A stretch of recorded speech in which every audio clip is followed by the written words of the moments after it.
rules. XMG.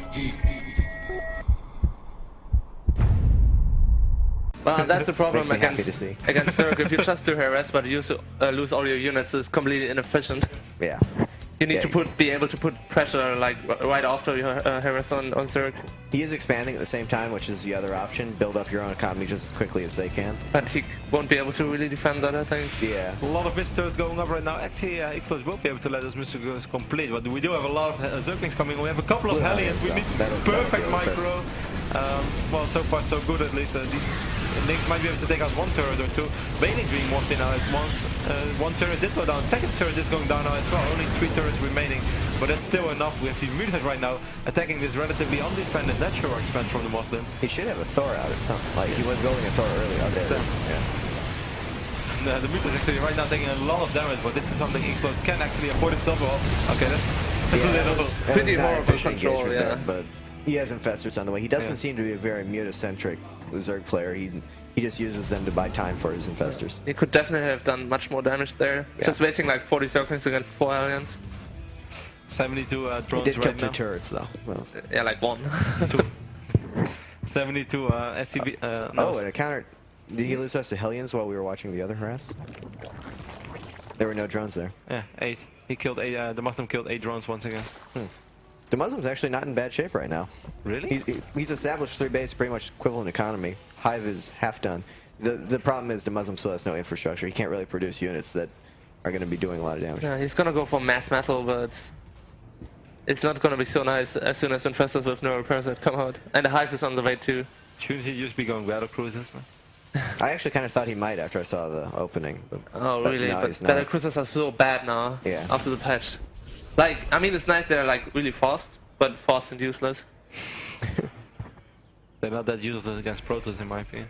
Yeah, I don't know. They just seem inefficient against almost every unit after their DPS got decreased. Like, you can just get as many units in Stalkers, and battlecruisers are just gonna die. I disagree. If you have like 2 or 3 ghosts in your army as well, and you just EMP the Stalkers. Yeah, maybe. It's not that hard. I mean, if you have like 12 battlecruisers, you might as well add 2 ghosts. Yeah, but getting 12 battlecruisers sounds very easy. Well, if you're on Shakuras on 4 bases, something like that. Like yeah, we shouldn't have that discussion here right now. 4 more blue flame aliens coming in and actually getting 1 hit by a Veiling, but gonna be taking out a lot of drones. Nice damage. He killed 22 drones before this attack. 48 drones right now. Now the Muslim is actually heavily overtaking the XlorD in supply-wise. 150 supply for EG the Muslim. XlorD only at 119. 5 infestors on the way. Great Spire is halfway done, but his stores are looking quite beastly right now. The Muslim's infrastructure, as you said, Greg, is still. Well, this is a little bit useless, all these tech left, but at least... Well, he is heading towards Broodlord, and he started Viking production off all 3 starports, so it's not as bad as it could have been. No, it actually transitions really well for the Muslim now. I think if he can push, he should do it now. Yeah. The only fear is he has so many Thors, if XlorD has Neural Parasite, that could actually turn against him. But that's not a whole lot of infestors, so he could be okay. Yeah, if he doesn't have Neural Parasite, then attacking now would be very, very powerful. He'd probably win right there. He's also going to have some Banshees, so he can at least take out some infestors, maybe. That would be nice, yes. He has Banshees? He's got 2 Banshees. 2 Banshees, right. Thor's once again doing quite some damage on these mutas. I hope the Muslim gets the impression right now that XlorD just wants to save time, because obviously he's not doing anything useful with these mutas. And it seems like the Muslim is aware of this right now, slowly but steady, moving forward to the middle of the map. We have a couple of Zerglings over here idling, XlorD spitting some creep over there as well. How's the upgrades looking actually? It's 1-0 on the twice. Oh, okay. 1-1 actually. He will definitely lose the hatchery here. Yeah, and Ultra Cavern on the way too. XlorD just cannot afford everything he's doing right now. He has no gas. I don't know why he's doing this. 150 gas, 3 Broodlords are right now being morphed in at once, more Vikings being produced. Do you think it's worth like lifting up the starport, or at least one of them, and put a reactor on one of them? Possibly, but 3 Vikings at once is still pretty good given how many Thors he has. They can help out with the anti-air as well. Or do you switch these 2 up? Because he's not building any Marines at the moment. Yeah, that would probably be worthwhile just because there's no reason not to. Yeah, it would be nice because then you can actually go still build Banshees and get a decent Viking count. 2 more starports going up now for the Muslim. I'm not sure what he's going to do with 5 starport on 2 mining bases, but Okay, he's gonna float over something, or he made it already. This fourth. Yeah, he has another command center in production, so he's going to play really heavy turtle with mass air, which is, I guess he's just not aware of it, but he could have gone and killed him with that attack, and XlorD just had no response to that army. I'm afraid he gives XlorD a chance to actually just come back now again. I guess that's really typical for a player who struggles a lot in a matchup. Even when you're way ahead, you don't realize it because you just have a lot of fear in general for the other race. I know the feeling. Has no other. I always feel there are more roaches than there actually are. But even the amount of roaches there are, they're still good enough. Couple of meters right now going to town on these benches. One bench he did fall down for the DeMusliM. But not really the end of the world either. He's done a lot. I'm kind of scared for the DeMusliM now, though, because he has a really inefficient army. If XlorD manages to get a different kind of composition. If he just goes for Poodling, Poodlord, Corruptors, it's kind of looking good for the DeMusliM, but Corruptor, Ultralist should be pretty good.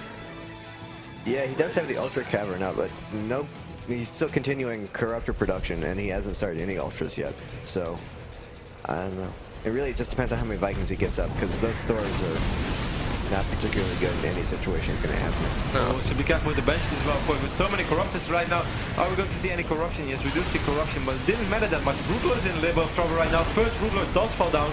The Tours are here to back it up. So far, I think the DeMusliM is doing quite okay in this air battle. Yeah, not great control by XlorD there, leaving the Broodlords vulnerable. You really want them at the bare edge of their range so you can dance around. And this is one hero infested right there. He does get the fumble off on a couple of these Vikings and the Banshee as well. These two Banshees have floated, just kind of ignore everything. And still Tours, one Broodlord does fall down. These Vikings fall down for the DeMusliM. 5 Vikings now at once being produced. Corruptor's taking a lot of damage right there. What is XlorD doing over here? Yeah, terrible Corruptor control there, allowing them to take volleys from all of the Thors. And as they are armored units, they're not dead yet, but they're just right on the edge. A couple of rounds from the Vikings, so they'll be all gone. There's really no reason for XlorD why he was doing that. A lot of Zerg players just tried to kill a couple of SCVs with Broodlords and commit to seriously stupid attacks there. Once again, Pongo goes off as quite decent Pongos, but there's still so many Tours in the back. There's nothing that XlorD can really do about these Tours. We don't have Neural Parasite still. Infest is falling down to the Hellions as well. Things are starting to look brighter and brighter for the DeMusliM. He's not going to force the cancel on this hatchery because the DeMusliM XlorD let his hatchery actually be completed and it will just be taken out instantly. That's 275 minimum, no, 225. Yeah, those blue Hellions really made that battle for DeMusliM. Actually, all of the Zerglings ran straight into like 12 of them and just completely died. And there was nothing you could do about the Thors from that point on, especially without Neural Parasite. And XlorD just has no army left. 137 supply, but I can see it. He's building up 6 Ultras at once, but even 6 Ultras are not really going to put up much of a fight against this amount of Tours. 9 Tours for EG DeMusliM. No, it won't make a difference anyways. He's losing all his bases. He's going to be down to 1.5 mining base. I think the natural is almost depleted too. Yeah. I know exactly. I'm just trying to stand and make exciting. Sorry, I'm not a commentator. I always destroy the tension. Way to look me bad, man. There comes the GG from XlorD. GG, well played. The DeMusliM says GG as well. The DeMusliM takes his second map, despite being in a horrible shape in a certain phase of this game. XlorD looking slightly confused as well, as we can see on the screen. Probably wondering, Yeah, that was definitely not a game that DeMusliM should have lost. No. The constant Hellion counters harassed at the top left was really, really good. XlorD deciding to be aggressive into a planetary, a bunch of turrets, a bunch of blue Hellions. He really should have just sat back, got his economy up, and headed for Hive Tech immediately instead of wasting time like that.